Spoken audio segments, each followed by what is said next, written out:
বিশ্ব আদিবাসী দিবস উদযাপন উপলক্ষে মহিলাদের নিয়ে ফুটবলের টুর্নামেন্ট আয়োজন করেছে টেটিখোলা আদিবাসী যুগ জিওর গাওতা এবং সহযোগিতায় টিএমসি স্পোর্টস সেল। এই খেলাটি 8টি টিমের মধ্যে হয়। খেলায় প্রথম বিজয় পুরস্কার হচ্ছে 12,000 টাকা, দ্বিতীয় পুরস্কার হচ্ছে 10,000 টাকা, তার সঙ্গে হচ্ছে উইনার্স ট্রফি আর রানার্স ট্রফি, তার সঙ্গে আরো পুরস্কার। এই খেলা দেখতে ভিড় ছিল চোখে পড়ার মতো। এখন তো খেলাধুলা দেখাই যায় না, মেয়েদের খেলাধুলা চলছে, কি বলবেন? এখন আজকে যে 9 আগস্ট বিশ্ব আদিবাসী দিবস উপলক্ষে এই খেলাটা পরিচালনা হচ্ছে টেটিখোলা আদিবাসী যুগের গাঁওতা পরিচালনায় এবং দুর্গাপুর টিএমসি স্পোর্টস সেলের সহযোগিতায়। তো আমাদের চিন্তাধারাটা হচ্ছে যে এই যে খেলাধুলা এক সময় প্রথম দিকে তো এমনি মহিলাদের ফুটবল খেলাটা একদমই দেখা যেত না। এখন যুগের পরিবর্তনে সময়ের তালে যে একটা উন্নয়নের লক্ষ্য হিসেবে আমরা এটাকে এখন খেলাধুলায় মহিলাদের খেলাধুলাতেও আমরা উৎসাহিত করছি এবং মহিলারাও যে সমস্ত ক্ষেত্রে সমস্ত দিক দিয়ে তারাও যে অগ্রগতি এবং তারা যে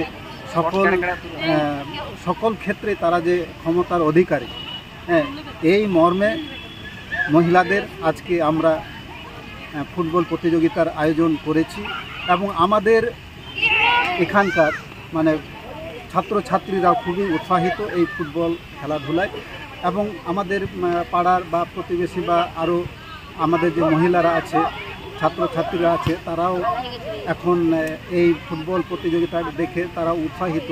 এইটা যে একটা স্বাস্থ্য উন্নতি সচেতনতা একটা অগ্রগতি নিয়ে আসে, সেই হিসেবে আমরা এই ফুটবল প্রতিযোগিতা মহিলা ফুটবল প্রতিযোগিতার আয়োজন করেছি। কোথা থেকে এই টিম এসেছে, কোনখান থেকে এসেছে? টিম আমরা বিভিন্ন প্রান্ত থেকে কালেকশন করেছি।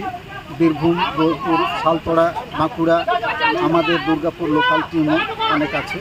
মোট এখানে 8টা টিম নিয়ে আজকের এই টুর্নামেন্টের আয়োজন করা হয়েছে। আচ্ছা, কি কি প্রাইজ আছে? প্রাইজ এখানে ট্রফি আছে, বেস্ট প্রাইজ আছে, বেস্ট গোলকিপার আছে, বা আরও বিভিন্ন ধরনের ব্যক্তিগত ট্রফি বা সম্মানিত আছে।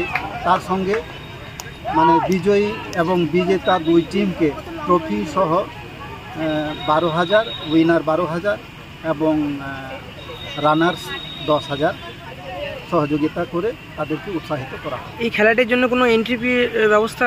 না, এর জন্য কোনো এন্ট্রি ফি ব্যবস্থা নেই বা এন্ট্রি ফি নেওয়া হয়নি। আচ্ছা, এটা কি একদিনেরই খেলা? এটা একদিনেরই খেলা। আচ্ছা, আপনার নাম? আমার নাম ধনঞ্জয় মুর্মু, এই টেটিখোলা আদিবাসী যুগের গাঁওতা একজন সদস্য।